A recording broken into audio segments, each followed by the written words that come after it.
Halo semua, saya Misha. Dan saya Renata. Mari support His Grace Church YouTube channel dengan cara like, comment, share, and subscribe. Thank you, God bless you.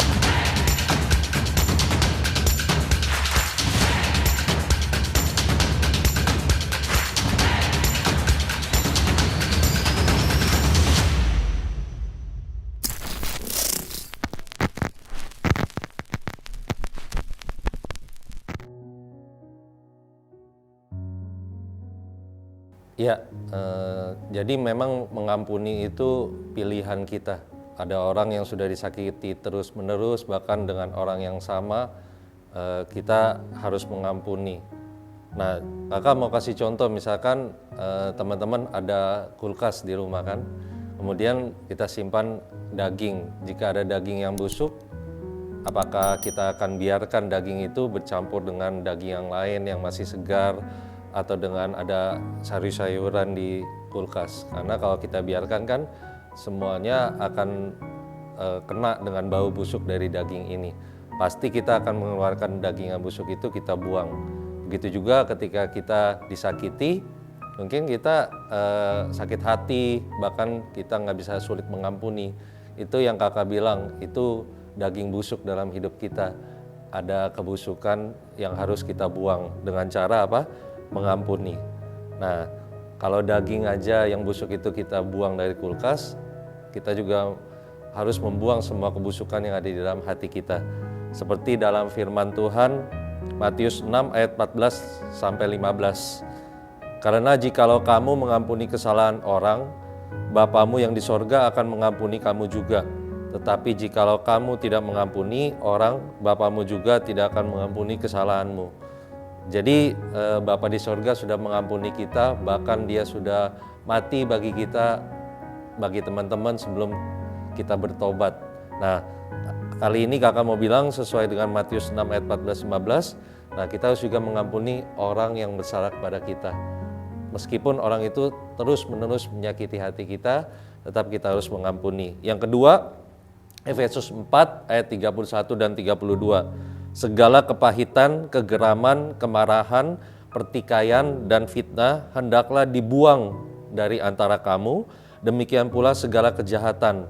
Tetapi hendaklah kamu ramah seorang terhadap yang lain, penuh kasih mesra dan saling mengampuni, sebagaimana Allah di dalam Kristus telah mengampuni kamu. Kenapa kita harus mengampuni? Karena yang pertama, kalau kita nggak bisa mengampuni, itu suatu kejahatan. Tadi kita udah baca. Yang kedua, karena Kristus ada di dalam kita, yaitu Roh Kudus. Kalau Roh Kudus ada di dalam hati kita, dalam hidup kita, pasti Roh Kudus itu akan memampukan kita untuk mengampuni orang itu. Ya, ayat selanjutnya yang ketiga kakak mau bagi, Markus 11 ayat 25. Dan jika kamu berdiri untuk berdoa, ampunilah dahulu sekiranya ada barang sesuatu dalam hatimu terhadap seseorang, supaya juga Bapamu yang di sorga mengampuni kesalahan-kesalahanmu. Nah, ketika kita bisa mengampuni, maka doa-doa kita bisa dijawab oleh Tuhan. Dalam firman Tuhan yang lain berkata, apa yang membuat telinga Tuhan tidak bisa mendengar doa-doa kita, yaitu dosa. Berarti dari ayat yang kita baca tadi, teman-teman, kalau kita tidak bisa mengampuni, itu juga salah satu bentuk kejahatan atau dosa di mata Tuhan. Oleh karena itu hari ini kakak berdoa, Roh Kudus di dalam hati teman-teman akan mengubah hati kita, memberikan kemampuan untuk kita bisa mengampuni. Ya, tips move on-nya kalau dari kakak, ya cari yang lain. Seperti bagaimana kita bisa keluar dari pergaulan yang buruk atau pergaulan yang lama. Pasti kita mencari teman-teman yang baru, yang bisa membuat kita semakin dekat sama Tuhan. Nah, seperti ayat yang kakak mau bagikan, Yeremia 29 ayat 11. Sebab aku ini mengetahui rancangan-rancangan apa yang ada padaku mengenai kamu, demikianlah firman Tuhan, yaitu rancangan damai sejahtera dan bukan rancangan kecelakaan, untuk memberikan kepadamu hari depan yang penuh harapan. Jadi kalau memang harus berakhir hubungan dengan si doi, makanya kita move on. Karena Tuhan berjanji melalui ayat yang kita baca, Dia punya rancangan damai sejahtera, rancangan yang memberikan kita hari depan yang penuh harapan. Berarti Dia sedang menyediakan seorang pribadi yang lebih tepat bagi teman-teman. Nah, dalam Amsal 19 ayat 21, banyaklah rancangan di hati manusia, tetapi keputusan Tuhanlah yang terlaksana. Nah, move on dari pasangan yang pernah kita sayang, jangan cepat-cepat jadian lagi. Kita harus koreksi diri juga, berbenah diri supaya kita tahu mana rancangan Tuhan.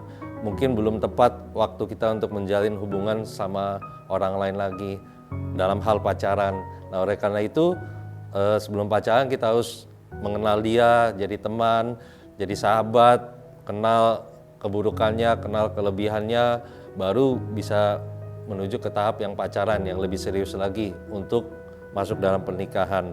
Nah, makanya di ayat tadi Amsal 19 ayat 21 kita punya banyak rancangan.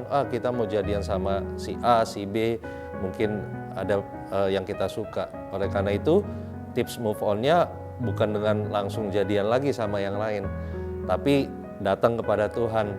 Kita berbenah diri, semakin dekat sama Tuhan, cari kemauan Tuhan dalam hidup kita.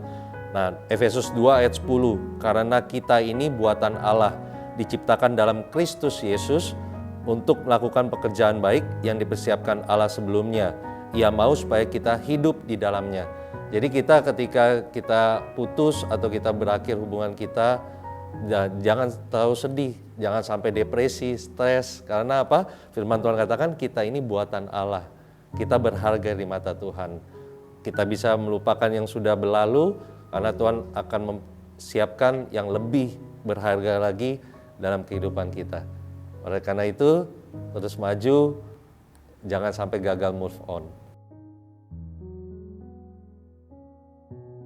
Ya, kalau orang tua tidak menyetujui hubungan kita dalam pacaran, teman-teman, yang pertama mungkin kita belum mengenalkan pasangan kita sama orang tua kita. Yang kedua, harus lebih banyak mengajak pasangan kita atau pacar kita untuk banyak diskusi, berbicara sama orang tua kita. Makanya ada ungkapan tuh, tidak kenal maka tidak sayang, tak kenal maka tak sayang. Bagaimana orang tua kita bisa menyetujuinya kalau mungkin kita tidak pernah kasih kenal, bahkan mungkin cuma kasih tahu nama, tapi orang tua kita tidak tahu apa pribadi, sifat dari pasangan kita. Nah, makanya dalam Kolose 3 ayat 20, firman Tuhan, hai anak-anak, taatilah orang tuamu dalam segala hal, karena itulah yang indah di dalam Tuhan. Kalau memang belum disetujui, ya kita tetap sabar, bawa dalam doa. Kalau memang kita tahu itu betul-betul dari Tuhan, tapi harus diuji. Kadang kita bukan sayang tapi nafsu, makanya kita lupa, karena nafsu menggebu-gebu, kita tidak lagi berdoa sama Tuhan. Bisa jadi juga Tuhan bisa bicara lewat orang tua kita, bahwa dia bukan pasangan yang terbaik bagi kita.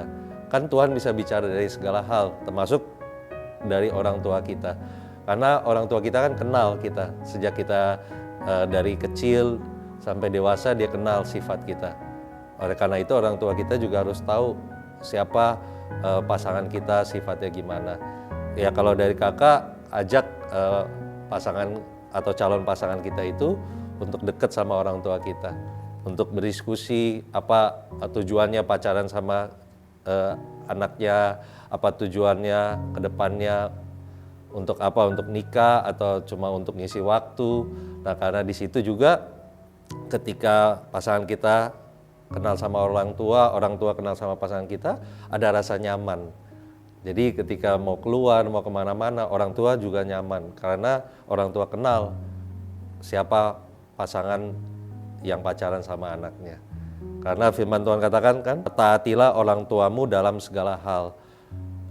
Kemudian juga kalau belum setujui ya tetap doa, tunggu waktunya Tuhan. Karena waktu Tuhan yang terindah. Tetap dengar nasihat orang tua, tetap dekat sama Tuhan, bawa dalam doa. Ya, kalau dari kakak yang pertama, tegas. Maksudnya tegas dalam arti tegur dia dengan kasih. Mungkin kalau dia ngebully kita sekarang, ambil waktu ketika lagi berduaan, empat mata kita tegur sama dia dengan kasih. Kalau kita menunjukkan kita tidak suka dengan apa yang dia perbuat, baik melalui perkataan maupun perbuatan. Nah, di situ kita juga kan sedang memberitakan tentang kasih Tuhan. Kita mengampuninya, tapi kita tidak setuju dengan perbuatan maupun perkataannya yang membuli kita. Nah, di situ ketika kita menegur dengan kasih di waktu yang tepat, nah kita biarkan kuasa Tuhan bekerja dalam kehidupannya. Jadi kita bukan hanya diam saja, tetap bawa dalam doa, tapi jika minta kekuatan dari Tuhan, supaya Tuhan memberikan waktu untuk menegur dia dan memberitahukan bahwa kita tidak suka dengan perbuatannya. Nah, yang kedua, anggap saja itu angin lalu. Dalam arti, tunjukkan dengan prestasi kita, kita tahu bahwa kita diciptakan sempurna, segambar dengan Tuhan, kita diberikan talenta. Makanya ketika ada orang yang ngebully dan merendahkan diri kita tunjukin dengan prestasi kita. Bukan untuk kesombongan, tapi kita tahu semuanya hanya untuk kemuliaan Tuhan. Tunjukin bahwa apa yang orang itu katakan tentang kita itu salah.